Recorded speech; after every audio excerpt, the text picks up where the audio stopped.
One of the most persistent myths is that toilets can suck you in if you flush while sitting down. Dear friends and followers, welcome back to my channel. Today we're talking about something every air traveler has experienced but probably never thought about: the humble airplane bathroom. Believe it or not, these tiny, often awkward spaces have a fascinating history. From buckets to high-end vacuums, the evolution of airplane bathrooms tells a story of innovation, necessity, and sometimes a little bit of chaos.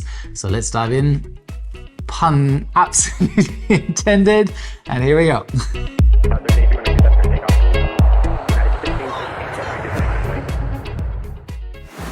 The early days, no bathrooms at all. Let's start at the very beginning. The first airplanes didn't even have bathrooms. Early flights, like the Wright brothers in 1903, were too short and too basic to even consider such a luxury.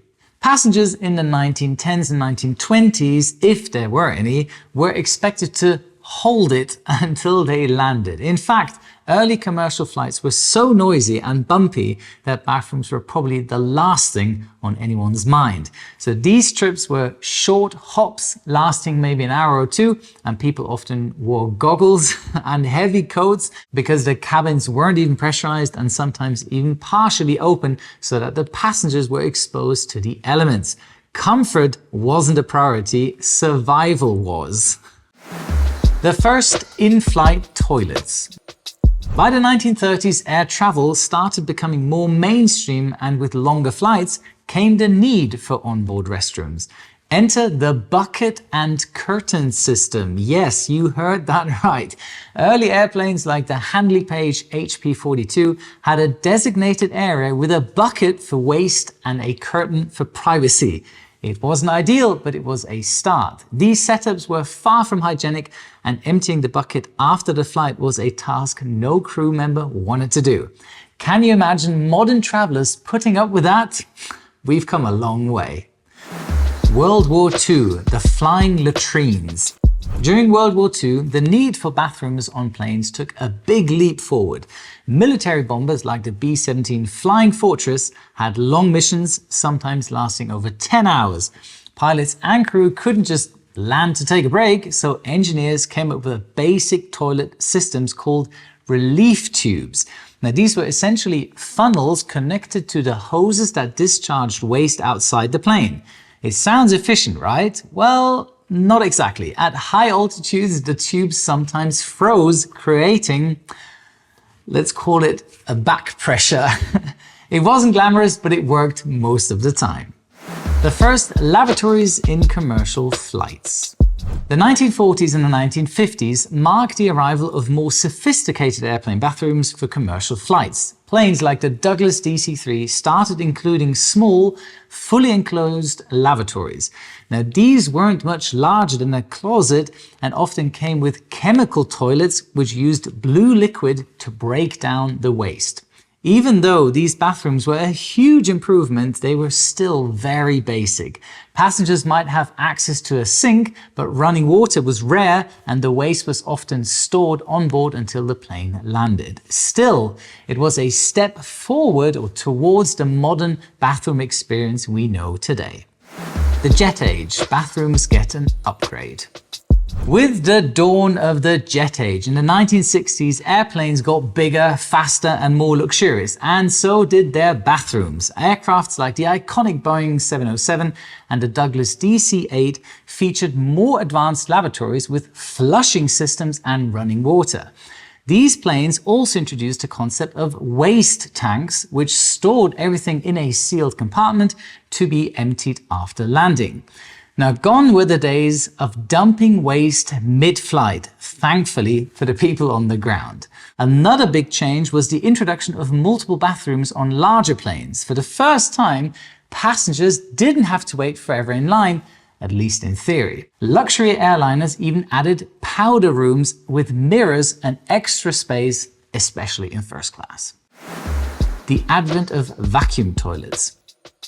The real game changer came in the 1980s with the introduction of the vacuum toilet. This is the system most modern planes use today. Instead of relying on water or chemicals, Vacuum toilets use suction to whisk waste away into holding tanks. Why is this such a big deal? For one, it's far more efficient and vacuum toilets use less water, which reduce the overall weight of the plane. Less weight means less fuel consumption, which is good for airlines and the environment. Plus, the sealed tanks significantly reduce odors, a win for everyone on board. Quirks and Mishaps bathroom myths and legends. Of course, airplane bathrooms haven't been without their quirks and controversies. One of the most persistent myths is that toilets can suck you in if you flush while sitting down. Let's clear this up. It is not true. The vacuum system is powerful, but not that powerful. There's also the famous case of the blue ice. Occasionally, waste tanks have leaked during flight, freezing at high altitudes and then breaking off at warmer and lower altitudes. There have been rare reports of chunks of frozen waste or blue ice hitting the ground. Fortunately, modern systems are much better at preventing leaks. The smallest bathrooms in the skies. Let's talk about something every traveler has noticed. Airplane bathrooms are tiny. In recent years, airlines have been shrinking lavatories to make more room for more seats. While this might make economic sense for the airlines, it's not exactly a win for passengers, especially taller or larger ones. Now, the smallest bathrooms can feel like a game of Tetris with passengers struggling to turn around or even close the door. Airlines argue that most people don't spend much time in the bathrooms anyways, but it's safe to say not everyone is thrilled with this trend.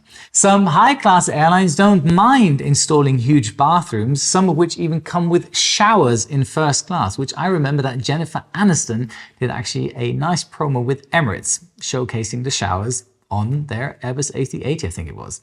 Alrighty, but the smallest toilet has to be on gliders, where you pee into a travel john. Don't ask me how the ladies pee in that during flight.